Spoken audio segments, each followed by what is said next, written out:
ये कहानी है गंगापुर नाम के एक छोटे से गांव की।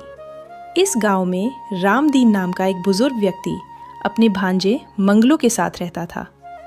दोनों का इस दुनिया में एक दूसरे के सिवा कोई नहीं था। मंगलू के माता पिता बचपन में ही गुजर चुके थे और रामदीन की पत्नी भी सालों पहले चल बसी थी। सुबह का वक्त था। रामदीन अपने भांजे को जगा रहा था। उठ जा मंगलू, बहुत देर हो गई है। चाय बना दी है मैंने, जल्दी से मुंह हाथ धो ले, काम पर भी जाना है ना। मामा, वो काम भी क्या काम है। दिन भर खेतों में खटता हूँ, फिर भी मुट्ठी भर मजदूरी मिलती है। ठाकुर सूरजपाल के पास जाने का तो मन ही नहीं करता। कैसा रोब जमाता है, सीधे मुंह बात तक नहीं करता। क्या करे बेटा, ना अपनी जमीन है ना जमीन खरीदने के पैसे। जैसे तैसे पेट भर रहे हैं, यही बहुत है। मामा, एक बात बताओ, मेरे बाबूजी की जमीन कहाँ गई? काश थोड़ी बहुत जमीन बच जाती तो आज ये दिन ना देखने पड़ते। तेरी मामी की बीमारी में इतना खर्च हो गया कि मुझे अपनी जमीन और घर दोनों ठाकुर के पास गिरवी रखने पड़े। पैसे लौटा ना सका तो ठाकुर ने दोनों पर कब्जा कर लिया। और सबसे बड़ा दुख तो ये है कि तेरी मामी को भी ना बचा सका। छोड़ो मामा, पुरानी बातें याद करके क्या फायदा। चल अब उठ, देर हो रही है। मैं जंगल की ओर लकड़ियां काटने जाता हूँ। तू नाश्ता करके ठाकुर के यहाँ चला जा। उस ठाकुर का नाम सुनते ही खून खौल जाता है मामा, पर मजबूरी है, जाना ही पड़ेगा। रामदीन जंगल की ओर निकल गया और मंगलू नाश्ता करके ठाकुर के खेतों की तरफ चल पड़ा। जब वह पहुंचा तो ठाकुर सूरजपाल पहले से ही गुस्से में खड़ा था। क्यों बे, ये कोई वक्त है आने का? आधा घंटा लेट है तू। माफ करना ठाकुर साहब, थोड़ी देर हो गई। आज तेरी आधे दिन की मजदूरी कटेगी ताकि याद रहे। इतनी कम मजदूरी में भी ये कटौती। जी ठाकुर साहब, माफ कर दीजिए। गुस्सा पीकर मंगलू चुपचाप काम पर लग गया। ऐसे ही कुछ दिन बीतते चले गए। फिर एक दिन गंगापुर पर एक ऐसी आफत आई जिसने पूरे गांव की तस्वीर ही बदल दी। वह एक काली अंधेरी रात थी। आसमान में बिजलियां कड़क रही थीं और मूसलाधार बारिश थम ही नहीं रही थी। गंगापुर गांव के पास बहने वाली नदी उफान पर आ गई थी। देखते ही देखते नदी का पानी गांव में घुसने लगा। मामा, मामा उठो जल्दी, पानी घर में घुस आया है। क्या हुआ मंगलू? ये पानी इतनी तेजी से कैसे बढ़ रहा है? कुछ ही पलों में पानी उनके घुटनों तक पहुंच गया। चारों तरफ चीख पुकार मच गई। लोग अपने घरों से भागने लगे, मवेशी बहने लगे और देखते ही देखते पूरा गांव जलमग्न होने लगा। मामा हाथ पकड़ो मेरा, कहीं बह मत जाना। पकड़ रखा है बेटा, छोड़ूंगा नहीं। भगवान का नाम ले और भाग। दोनों मामा भांजा किसी तरह ऊंचाई की ओर भागे। रास्ते में कई लोग बहते नजर आए, कई घर पानी में डूब गए। बड़ी मुश्किल से दोनों गांव की सीमा पार करके एक ऊंचे टीले पर पहुंचे, जहां से उन्हें आगे एक और गांव की झलक दिखी। थके हारे भीगे हुए दोनों एक पेड़ के नीचे बैठ गए। मामा, ये क्या हो गया?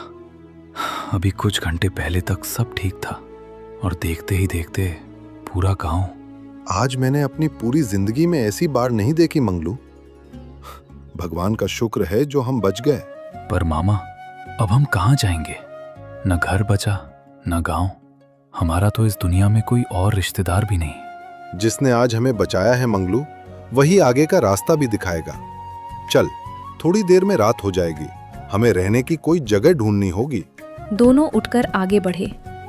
कुछ दूर चलने पर उन्हें एक पुरानी सूनी झोपड़ी दिखाई दी। देख मंगलू, लगता है ऊपर वाले ने हमारी सुन ली। ये झोपड़ी बरसों से खाली पड़ी लगती है। थोड़ी साफ सफाई कर लेंगे, तब तक के लिए यही ठिकाना सही रहेगा। ठिकाना तो मिल गया मामा, पर भूख से पेट भी तो कुल्लम कुल्लम बच रहा है। खाने का क्या होगा? थोड़ा सब्र कर बेटा, जान बची तो लाखों पाए। आज रात भूखे पेट सोना पड़ेगा, पर कल इसी गांव में कोई काम ढूंढेंगे। जिसने रहने का इंतजाम किया है वो खाने का भी कर देगा। हाँ मामा, आप ठीक कहते हो। कल मैं भी गांव में निकलकर काम ढूंढने की कोशिश करूंगा। उस रात दोनों भूखे पेट ही उस पुरानी झोपड़ी में सो गए।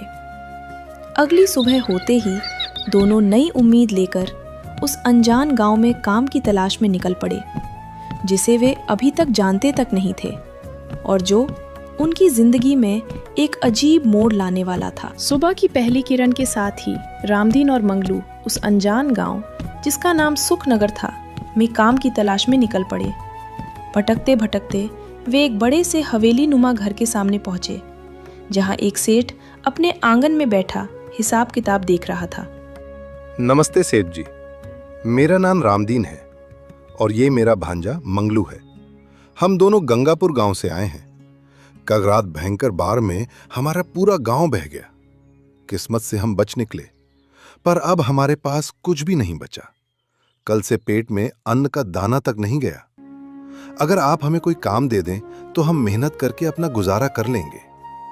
तुम दोनों पर तो बड़ी विपत्ति आई, पर रामदीन, तुम्हारी उम्र देखकर तो मुझे नहीं लगता तुमसे खेत का काम हो पाएगा।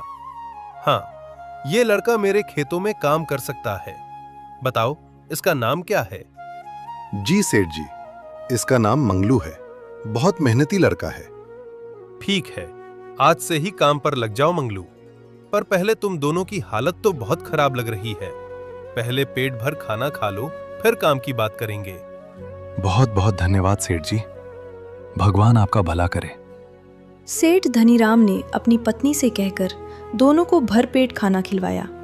खाने के बाद मंगलू खेत पर काम करने चला गया और शाम होते होते उसे उस दिन की मजदूरी भी मिल गई। वाह, ये सेठ तो कितने अच्छे निकले। हमारे गांव के ठाकुर की तरह नहीं, जो कभी समय पर पैसे नहीं देता था। चलो मामा, आज इन पैसों से थोड़ा राशन ले आते हैं। दोनों बाजार की ओर चल पड़े। रास्ते में मंगलू की नजर एक जलेबी की दुकान पर पड़ी। मामा, बहुत दिन हो गए जलेबी खाए हुए, थोड़ी खा लूं? क्यों नहीं भांजे, आज तूने मेहनत की है, खा ले, मैं भी थोड़ी चख लूंगा। दुकानदार ने एक ही सिक्के में दोनों को भरपूर जलेबी दे दी। कुछ आगे बढ़ने पर वे एक अनाज की दुकान पर पहुंचे। भाई, 1 किलो चावल और 1 किलो दाल का क्या भाव है? दोनों का एक एक सिक्का बस। मामा, सुना आपने? दाल और चावल दोनों का भाव बराबर। हमारे गांव में तो ये बहुत महंगा मिलता था। लगता है इसने गलती से बोल दिया। जल्दी से सामान लेकर चलते हैं, कहीं इसे याद ना आ जाए। थोड़ा आगे बढ़ने पर उन्हें बर्तनों की दुकान दिखी। भाई, एक हांडी और 2 थालियां चाहिए, क्या भाव लगेगा? हांडी का 1 सिक्का और दोनों थालियों का भी एक एक सिक्का। मामा, ये कैसा अजीब गांव है, हर जगह बस एक सिक्का ही सुनाई दे रहा है। सिर चकराते हुए दोनों एक सुनार की दुकान की ओर बढ़े, यह जानने के लिए कि क्या यहाँ सोने का भाव भी अलग है। भाई, सोने की अंगूठी का क्या भाव है? यहाँ सोने चांदी का एक ही भाव है, जो भी लोगे एक सिक्का देना होगा। यह कैसे हो सकता है? सोना और जलेबी का भाव एक जैसा? तुम यहाँ नए लगते हो। इस गांव के राजा विक्रम सेन का यही हुक्म है, सारी चीजों का दाम एक सिक्का, ताकि गांव में कोई अमीर गरीब का भेद ना रहे। जो व्यापारी इस नियम को तोड़ेगा, राजा उसे सूली पर चढ़ा देंगे और यहाँ से सामान खरीद कर कहीं और बेचना भी मना है, वरना वही सजा। यह सुनकर रामदीन और मंगलू दोनों गहरी सोच में डूब गए। घर लौटते ही मंगलू की आंखों में एक अजीब सी चमक थी। मामा, ये तो जैसे सपनों की नगरी मिल गई। इतना सस्ता सामान, हम तो यहाँ बड़ा घर बनाकर ऐश से रह सकते हैं। नहीं मंगलू, यह सही नहीं है। जिस राजा के राज में सोने और साग का भाव बराबर हो, वहां इंसाफ की उम्मीद रखना बेवकूफी है। मुझे डर है कि यह जगह हमारे लिए खतरनाक साबित होगी। मामा, आप बेकार की बात कर रहे हो, मुझे तो यहीं रहना है। रामदीन की चिंता बढ़ती जा रही थी, पर मंगलू के मन में सिर्फ सुखनगर की चमक दमक बसी हुई थी। यह मतभेद आगे चलकर दोनों की राहें अलग करने वाला था। उस रात रामदीन और मंगलू के बीच बहस और बढ़ गई। दोनों अपनी अपनी बात पर अड़े रहे। मंगलू, आखिरी बार कह रहा हूं, ये गांव छोड़ दे। जो चीज इतनी आसानी से मिल रही है, वो एक दिन बहुत महंगी पड़ेगी। यहाँ का राजा न्याय नहीं जानता, वरना कभी सोने और सब्जी का भाव एक जैसा ना रखता। मामा, आप हमेशा बुराई क्यों सोचते हो? इतनी अच्छी जिंदगी छोड़कर मैं कहीं नहीं जाऊंगा। अगर आपको जाना है तो जाओ, मुझे मत रोको। ठीक है मंगलू, मैं वापस गंगापुर जा रहा हूं। तू एक दिन बहुत बुरे फंसेगा, तब मेरी बात याद आएगी, पर तब तक शायद बहुत देर हो चुकी होगी। ये कहकर रामदीन भारी मन से अपने पुराने गांव गंगापुर की ओर निकल पड़ा। मंगलू कुछ देर उसे जाते हुए देखता रहा, फिर मन ही मन खुद को समझाकर सुखनगर में ही रुक गया। मामा भी ना, खैर कभी ना कभी लौट आएंगे। मैं तो यहीं अपनी किस्मत आजमाऊंगा। दिन बीतते गए। मंगलू सेठ धनीराम के खेतों में मेहनत से काम करता रहा और अच्छे पैसे कमाने लगा। सस्ते दामों की बदौलत उसने जल्द ही एक बड़ा मकान बनवा लिया और ऐशो आराम की जिंदगी जीने लगा। वाह, क्या जिंदगी है मेरी। जो चाहूं वो खा सकता हूं, जो चाहूं वो खरीद सकता हूं। काश मामा ये सब देख पाते, तब उन्हें अपनी गलती का एहसास होता। पर मंगलू को ये अंदाजा नहीं था कि इस अजीब गांव में जल्द ही एक ऐसी घटना घटने वाली थी जो पूरे गांव की हकीकत उसके सामने ला देगी। एक दिन राजा विक्रमसेन के दरबार में सिपाही एक आदमी को घसीटते हुए ले आए। महाराज, इस आदमी ने बाजार में चोरी करने की कोशिश की। एक व्यापारी ने इसे रंगे हाथों पकड़ा है। अच्छा, बताओ किसका सामान चुराने की कोशिश कर रहा था ये? महाराज, मैं ही वो हूँ। मेरा नाम सोमनाथ है। मैं बाजार में अपना सामान लेकर जा रहा था, तभी इसने मेरी थैली चुराने की कोशिश की। मैंने इसे पकड़ लिया। मंत्री जी, तुम मूर्ख हो गए हो क्या? इस चोर को क्यों पकड़ा? पकड़ना तो सोमनाथ को चाहिए था। यह सुनकर पूरा दरबार सन्न रह गया। सोमनाथ हैरानी और डर से कांप उठा। महाराज, ये आप क्या कह रहे हैं? चोरी तो मैंने नहीं की, फिर मुझे किस बात की सजा? मूर्ख कहीं के, गलती तुम्हारी है, इस चोर की नहीं। ये चोर तो तुम्हें सिर्फ ये बताने आया था कि तुमने अपना सामान संभाल कर नहीं रखा। तुम्हारी लापरवाही की वजह से अगर तुमने अपना सामान ठीक से संभाल के रखा होता तो ये चोर चोरी ही क्यों करता? इसकी कोई गलती नहीं, असली दोषी तुम हो सोमनाथ। सिपाहियों, इस व्यापारी को बंदी बनाओ और चोर को छोड़ दो। महाराज, ये अन्याय है। मेरी थैली चोरी हुई और सजा मुझे मिल रही है। यही मेरा न्याय है।